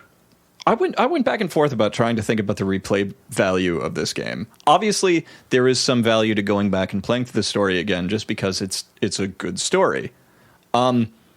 But there's something to be said for a game that basically gives you all of the good stuff on your first playthrough. You know, you're not going to be unlocking any new weapons in New Game Plus or any new abilities. If you're going back through it, it's because you love the story, or you're like Michael and you're trying to beat the game with the umbrella because there's some, pit deep in your being that you can't fill other than dealing with like massively difficult video game challenges. I hate myself. What do you want from me? Yeah, I agree. I think the replay value is, without insulting the game, it's not high. However, I will say that if you team that with the price of the game, if you love this game, who am I to tell you to go back and, don't play it again? It was fantastic. No, definitely. I actually found I got a lot more joy out of it the second time because I wasn't trying to get every single thing. And I was like, okay, I don't care if I go here and here and here. I'm going to this place, right to the next area. And when I knew that, it opened me up to enjoy other elements more. More of the combat was more interesting, paying more attention to the elements of combat like I was talking about, where I was really focusing on, taking out which enemy first and which one's going to be more advantageous to me in this situation, what I want to upgrade. So playing it again had that level of interest to me, but I don't think a third time would be on the horizon anytime soon. Yeah. So, and at that point, I mean, this game is priced at what, $15-20? Yeah, like, $20, and it's on Game Pass. So yeah, come on. There's no downside to picking up this game. It is so consistent in its quality the whole way through that I'd almost be doing the game a disservice to say, like, look, you're going to get the full experience in your first playthrough. Like, it is going to lay all of its cards out on the table for you, and I think that's totally fine. Yeah, for that price range, I think, because I think it launched at $20, I really don't even think I think that's undervaluing the game, personally. I'm not saying I would pay $40 for this game, but I think $30 would be like a really good launch point for this game, because it's just well made. Yeah, I think that's a solid range. For $20, like, this is the most polished for a $20 game that I've seen in a very long time. I can't think of other things in that price range that, outside of Inscription, which I'm going to talk about a lot over the course of the next couple of weeks, because I've been obsessed with that game. Holy shit. That's on my wish list, so if you want to cover that soon, we can. I would love to do that. I'm totally down. All right. Stay tuned. We have good shit on the horizon. Yeah, we do. It's that or God of War. I'm still making my way through Disco Elysium too, so the game, I have so many things to say, but I've been reserving my thoughts to you for this podcast. But anyway, continuing down the hallway of death's door, so to speak. We've already talked about like a ton of this game. I do want to say, or I just want to ask you this as far as the game is concerned. We've talked about the creativity in the game, from the gameplay all the way down to the music and the art. If you were to take like 2 sentences and just say, if someone was like, hey Max, I'm thinking about playing Death's Door, what's your favorite thing about this game? Sell me on it in like 2 sentences. What would you say to them? I would say it's a Miyazaki inspired Zelda game with Douglas Adams humor. Wow. Just kind of blew my mind there. I do love Restaurant at the End of the Universe. I'm sorry, it's the best of the 5. It's a controversial opinion, but I'll take it. I thought it was great. But no, That's a pretty accurate assessment, and there's a lot of big names in there that are gonna interest someone. So I'll take that.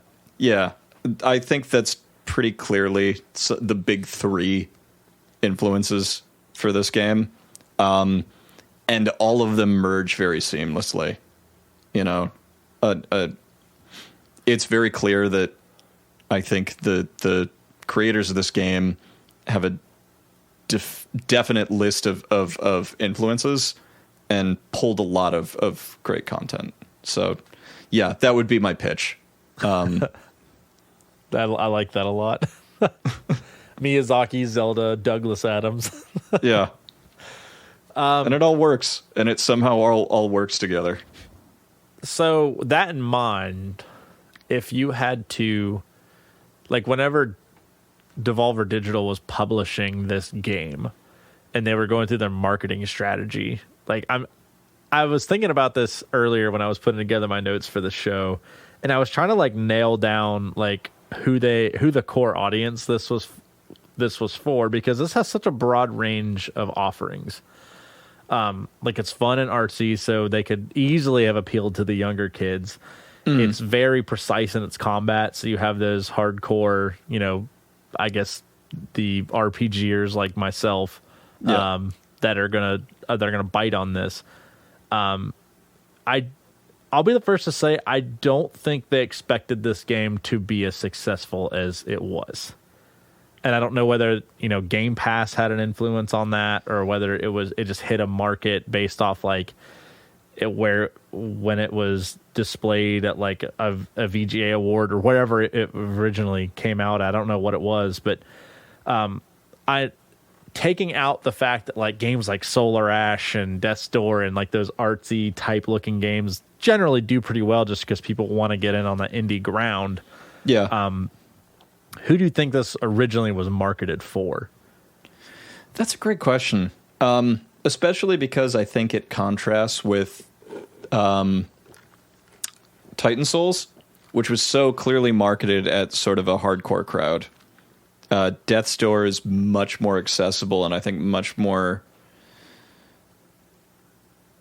I think, you know, this game released for the Switch, and I think most Switch owners would probably get a lot of good use out of this game. Where even if you don't have the background, if you've never played a Zelda game before, you know, and you don't pick up on any of those references, this would be a good foray into, you know, the sort of adventure game genre. So I would say that it's probably marketed at a more casual crowd. Gotcha. Yeah, I could see that, and I could honestly even see the marketing strategy for this game having evolved, you know, based off its release window, because it originally came out on PC and Xbox like in July, I think, and then it didn't release on everything else until like November. So, I mean, they could have changed what the marketing strategy was. I don't know. I didn't follow the marketing campaign, but yeah, I mean, you're right though. It is kind of a tough one to nail down just based off of Acid Nerve's predecessor and, you know, what the game really is offering, because it is really broad. I mean, it gives you a lot of good shit for the $1. Yeah, most definitely. So I will say, if I had to, like, looking at this game based off of like, because I felt like when I played it, I was like, I don't know why this game is marketed to me, but I am the core demographic for the in that like same vein that we were just talking. I really think, like, this is weird because looking at the game as a whole and trying to think of like a moment in the game based off of like how it was marketed at me, what point in that game did I go, oh my God, like I'm in love with this game? And I really don't think it was a specific story element that really drew me into this game. What I really think it was once I unlocked a few of the weapons and got to using them, and then realized, I think probably the second or third upgrade to my dagger set, I think that was where I was like, I'm 100% on this game, because it was where it clicked for me, where I went, oh, there is a distinctive difference in how the game wants you to play and how it wants you to upgrade, and then how your play style can be influenced by how you're upgrading. Because you could, depending on how you explore, obviously, you could go forever and only do, 2 full things upgraded, or you could grind and upgrade everything all the way. But that's, I'm not that much of a sadist. I'm a sadist, right. but I don't know about that. No, I think my all-in point was right at the point where the game told me, hey, in fewer words, you can play this however you want to play this, and you're going to be successful as long as you dedicate to one path. And I really appreciate that about this game. If you take nothing else away from this episode, it's that Death's Door is approachable by any game player. Yeah. So I would say that's an accurate statement. What this game, I think, really focuses on, the message it wants to get across from you is less about the gameplay, I think, and more about the story that it wants to tell. And so they keep the gameplay balanced so that most people playing this will be able to see it through to the end. Yeah. That's a good point. Yeah. I think for me, the moment that really I knew I was all in was the Witch's Mansion. I think that's when a lot of elements of the game start to come together. I love her character design. Yeah, I think she really does look like she walked out of a Miyazaki film. I love that she taunts you in different rooms, and that's where the exploration starts to branch out a little bit more, where you have to find all the crows in her house, and it's where the combat starts to ramp up a little bit. Yeah, for sure. That was when I kind of understood what the flow of the game was going to be, and it was really exciting. I got sucked into this game, and I was, it was like I was playing for hours at a time and not realizing where a day went. Well, I won't apologize because I was hoping that's what would happen. Yeah. There have been now 4 other people that I've convinced to play this game, and they have all loved it as much as I have. So I'm appreciative of the people that got me into it, because I was the same way. So I like that point about how the game opens up in that area. Obviously, being the first dungeon, that's probably where it should have. But you're right. I mean, it was just flawless the way that I executed. I love that area too. Mm-hmm. So with that being said, I don't see a lot of value in, talking a lot more about the other points, the other pieces of the game, because we've kind of beat it to death. The one thing I did want to ask you is, because I don't really think the game has any big issues or anything, if you could add more to this game, where would you see, because we're in the age where games are trying to find a way to extend their life cycles, live service models, things like that. Oh, God. Yeah, and I'm not saying Death's Door needs a live service model, but would you ever see this getting any type of DLC, an extra story arc, anything like that? I thought about this, and I couldn't think of anything, but I'm not saying... I wouldn't be mad if there was something. I would definitely play it. I loved all the mechanics of this game, and having more of that would be better. Just on the face of it, I think it would be a lot of fun to go back in and maybe have, a boss rush, or maybe some combat arenas.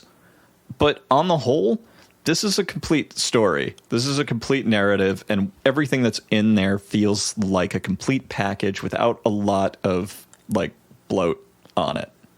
Everything is placed in a way that is purposeful, that has a really consistent and snappy pace, where you're constantly going to different areas, finding new things at a really good clip that keeps you engaged and pushing forward.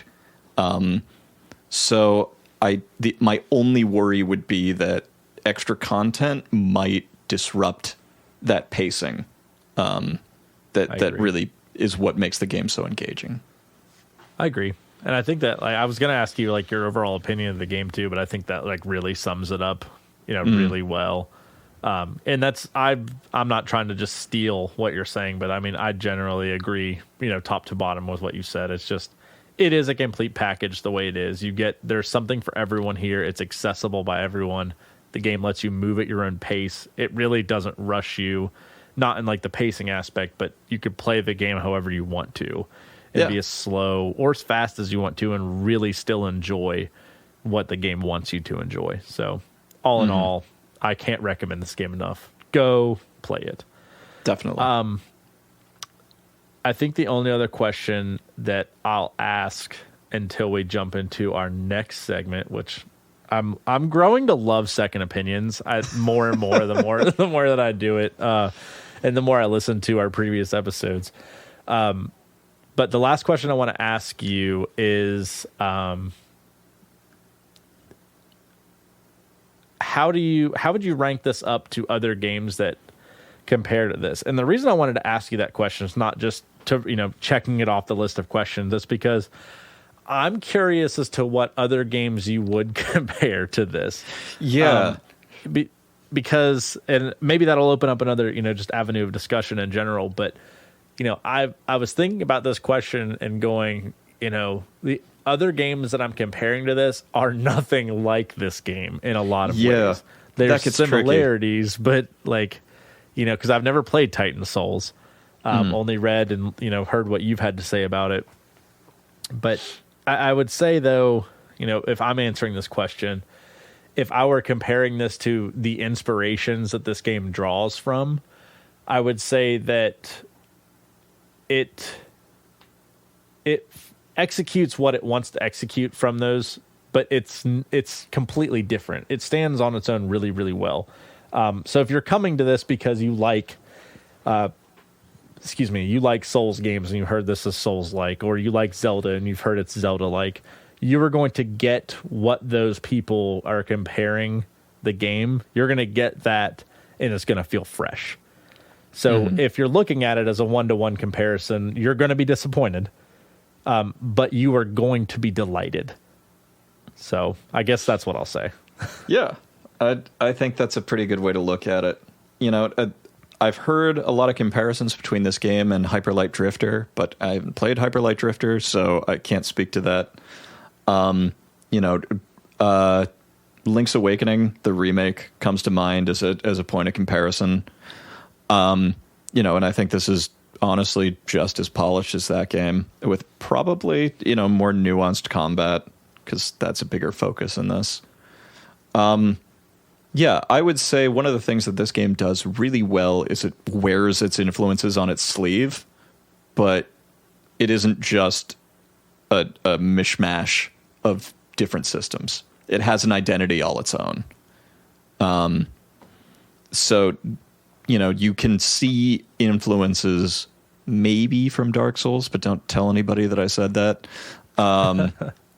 Or its love of Zelda games, but rather than just try to copy that formula, it's tried to take some influence from it and create something new. And I think that's really admirable. Yeah, just on that topic, in an interview, I had read this. I just looked it up just to confirm it because there was one name I couldn't think of. But the developers of the game had said that they drew inspiration from Zelda and Dark Souls on creation, but they wanted to take the whole thing and they dipped it in the aesthetic inspiration from Studio Ghibli. Hell yes. Which makes me like them all the more. So I honestly, I really wasn't into Ghibli until this past year whenever you were like, dude, you got to watch this. And oh my God, I've gotten into them, and honestly, it's been an emotional journey. So, yeah. But that's another topic of conversation for another day. You could have a whole other podcast like this one dedicated to Ghibli films. One day we're just going to do an episode of post-game content, and I don't care what game it says in the title. We're just going to talk about Princess Mononoke. Oh, God. See, that's probably my favorite one that I've watched so far.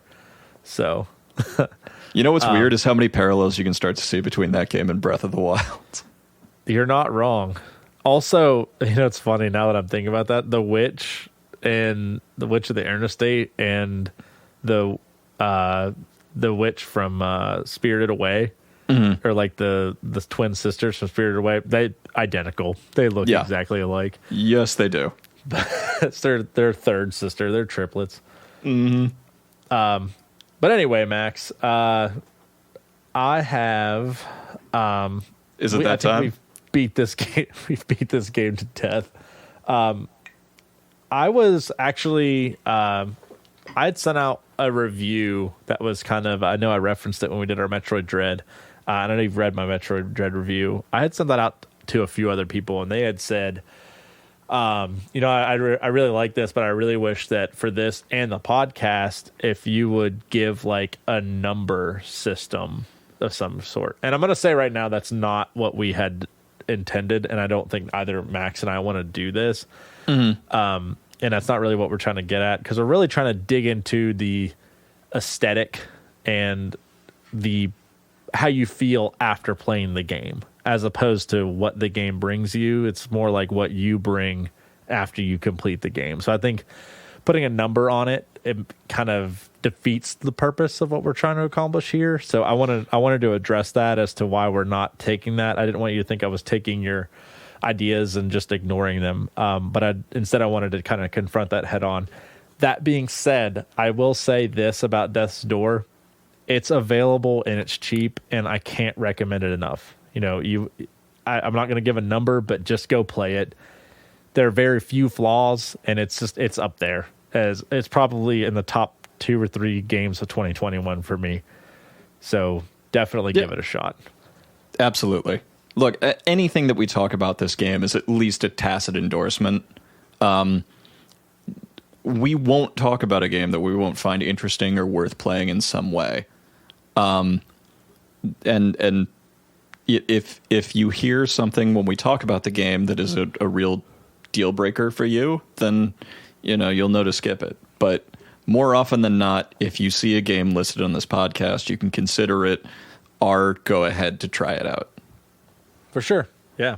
And I hope that you guys come to appreciate like what we have to say about the games and our opinions on the games, and engage us in the conversation in the Discord too, which the link will be down below. So, but Max, it's that time. Let's do it. It's that time. It is time for Second Opinions. So this one was interesting because on the whole, the internet likes this game. They really do. Now, that's not to say there weren't some stuff that I found to hurt me deeply on the inside. But there are some other things. So keeping with tradition, Max, I hope you didn't look at what I have in the document here, because I have the Metacritic score for you people out there wanting some scores. I have the Metacritic critic review score and the user review score. And I would like you to guess what both of those are, unless you've already looked at those numbers that I've put in there. I have not looked at those numbers. Okay. So given what I've said and what we've talked about, where would you think that both of those are sitting? I'll make a quick prediction first, that I think the user score in this case is probably going to be higher than the critic score. Okay. Critic score, I'll say 79. And the only reason I'm saying, I know that's low for what we talk about in this. I think generally they're a little bit more skeptical about these kind of indie games.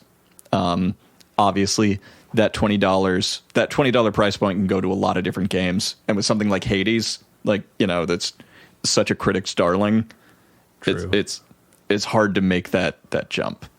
And the user score, I'll say 89, maybe. I would assume most people who come to review this game probably had a positive experience with it. Okay.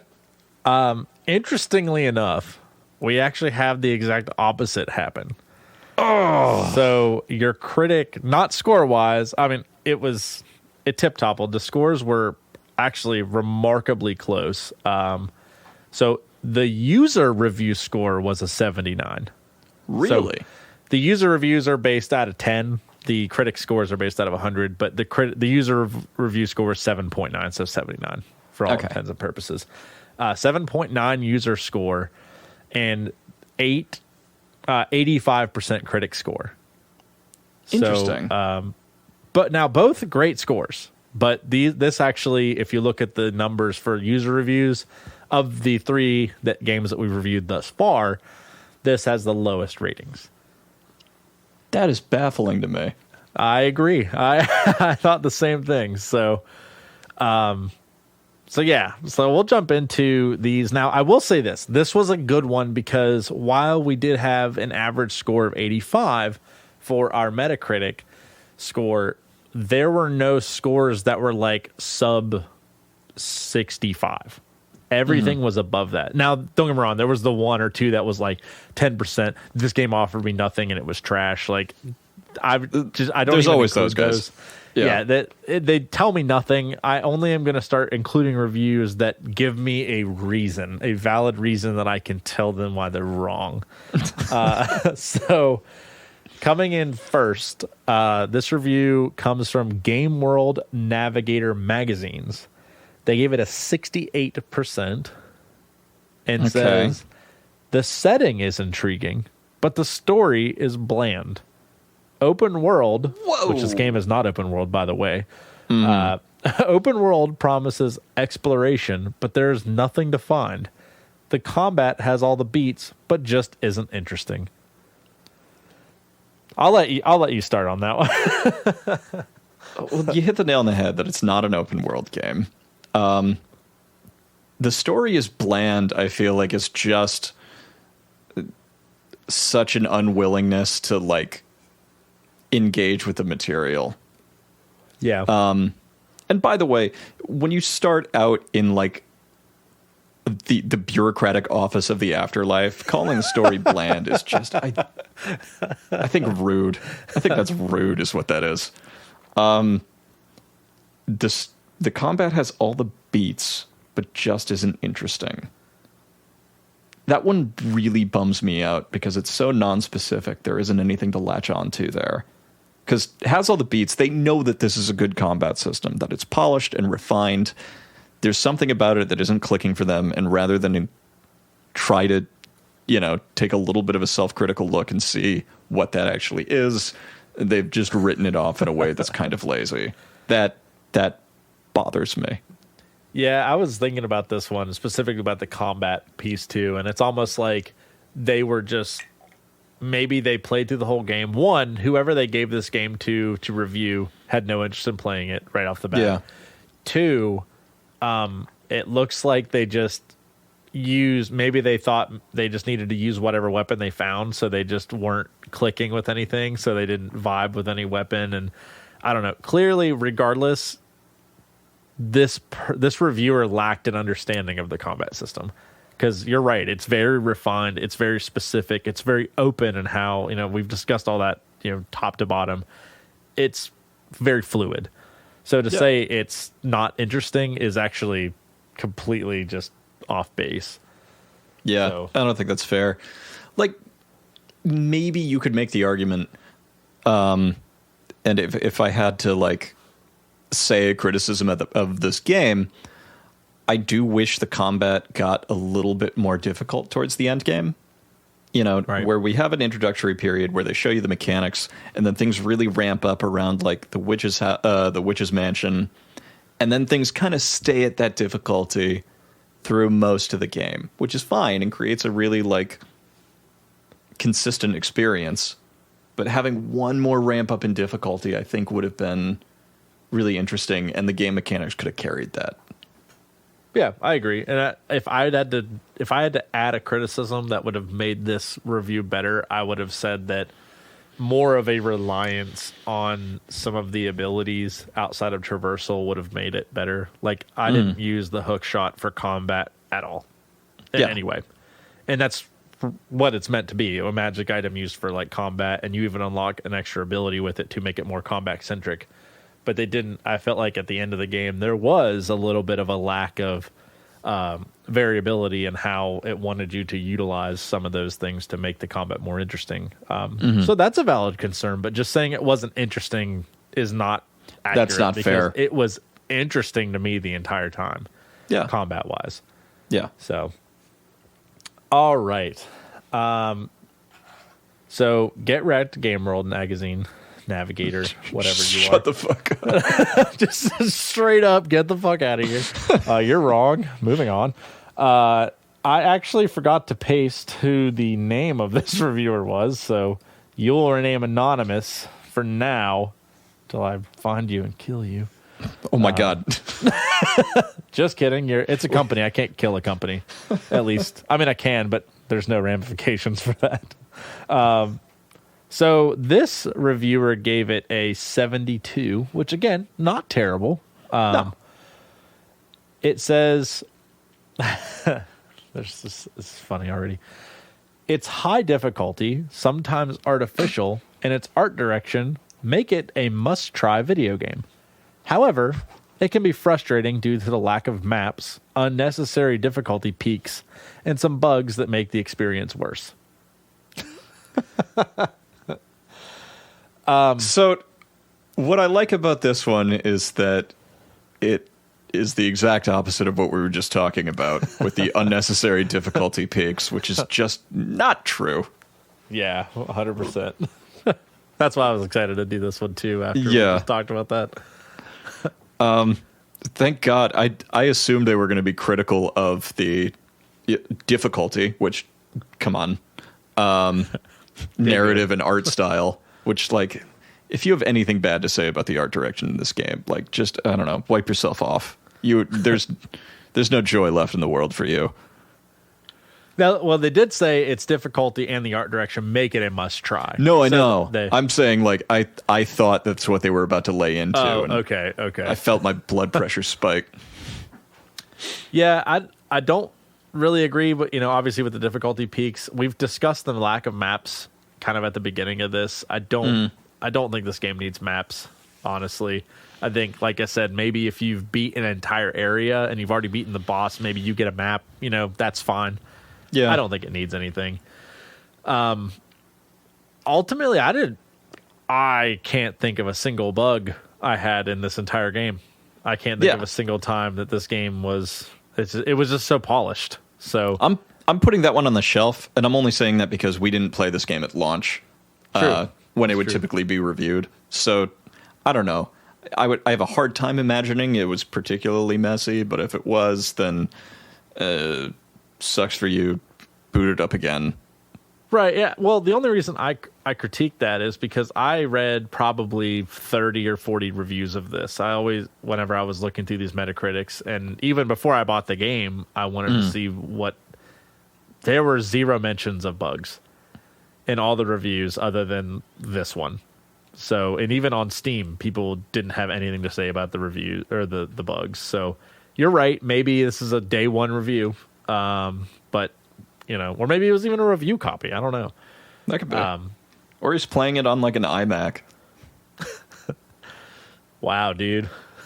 Welcome to the 21st century. He's got one of the translucent blue ones. Now, don't get me wrong. That's an eMac. All right. You're right. That's my bad.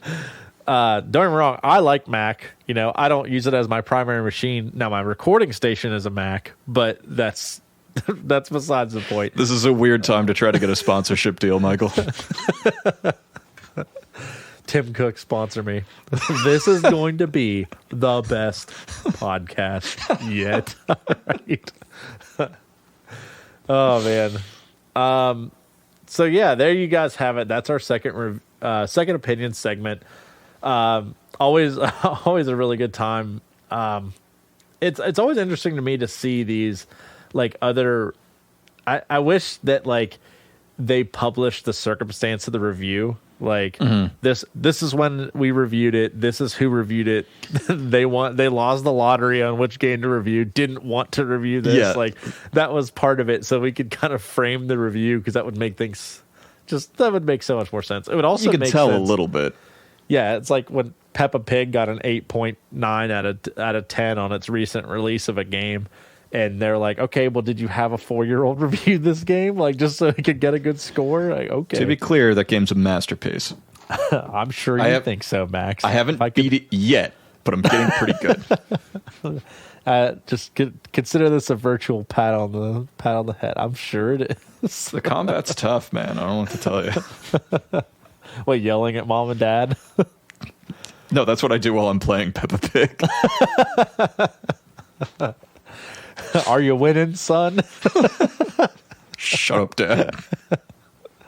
Oh, man. Well, as always, everyone, thanks for listening to yet another episode of Post Game Content. We hope you guys are enjoying what we released so far. I know myself, I enjoy, if nothing else, escaping to just discuss video games. And this is one I've had kind of bottled up because we've been kind of battling things on and off. I've had some back problems, deaths in the family happening recently. So I just, I wanted to get this one off my chest before whatever other life event is about to be tossed my way. So, thank you, Max, for taking the time and getting this one out with me.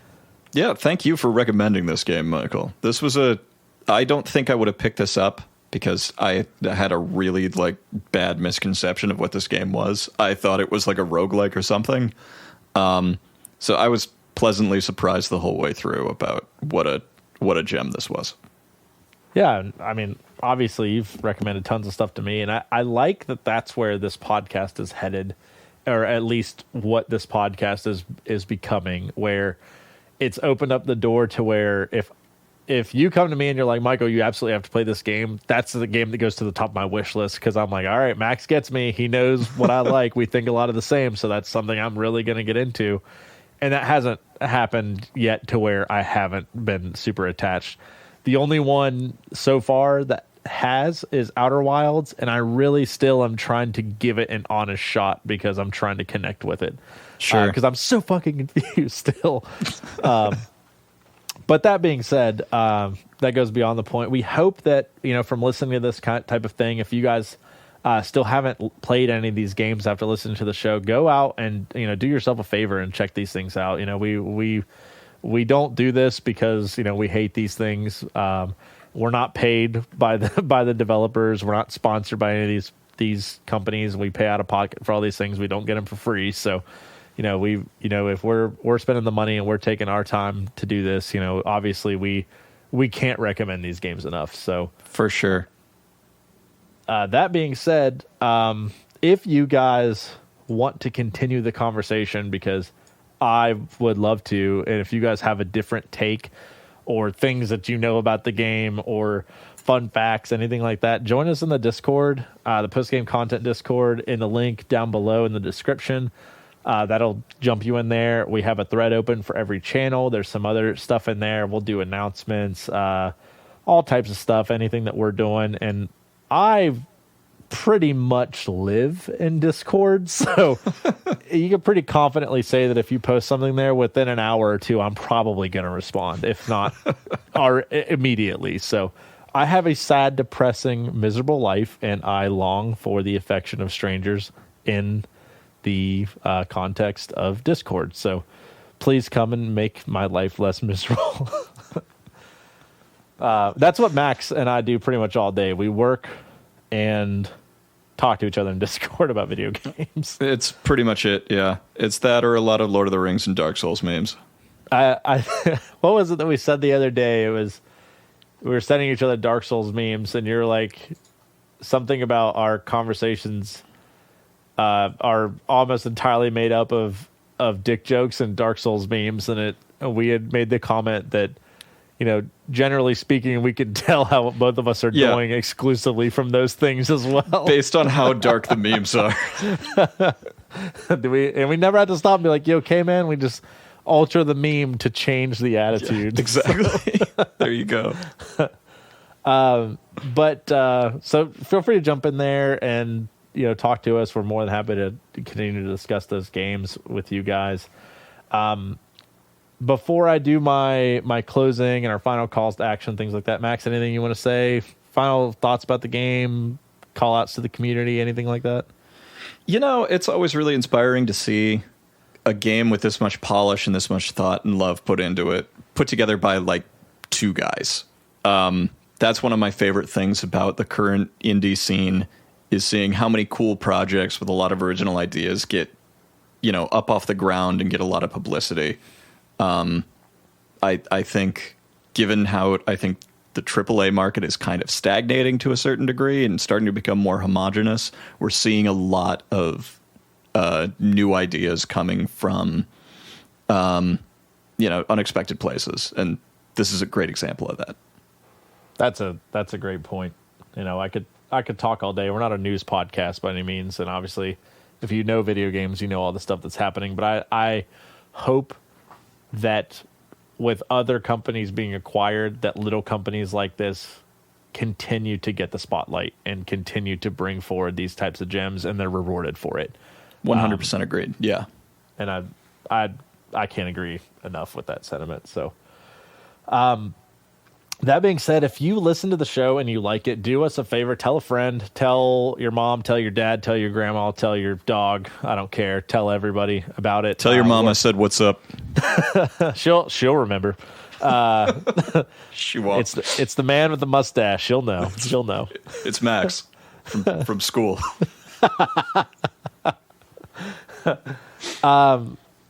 As much as sharing our stuff on social media and engaging with us on in Discord, obviously we appreciate all that kind of stuff. The best way for us to grow is for you guys to tell someone about the show. Whoever, if you listen to this, I guarantee you have 5 to 10 friends that love video games that might even love the same games that you do. So tell them about it. Maybe they'll listen to it.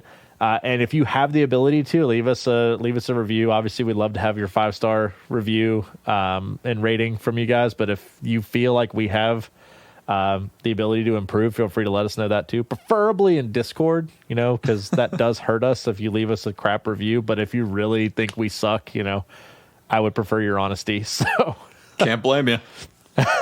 I also think that I suck. So that being said, Max, thank you for joining me here today. As always, thank you, Michael. Yep. And I would be hard-pressed to say this is probably going to be our last episode until Elden Ring comes out. So just know that, assuming this probably will come out after Elden Ring's release, Max and I are, pretty balls deep probably in another deep into Miyazaki it. universe. Yeah. Yeah. As he twists his mustache and closes his eyes and goes, oh yeah. I wish you guys could see that. Maybe one day we'll get together and do a live podcast. That would be fun. Yeah. Once this kicks off. But anyway, I appreciate you taking the time. And as always, we will catch you guys in the next episode. Thanks for listening.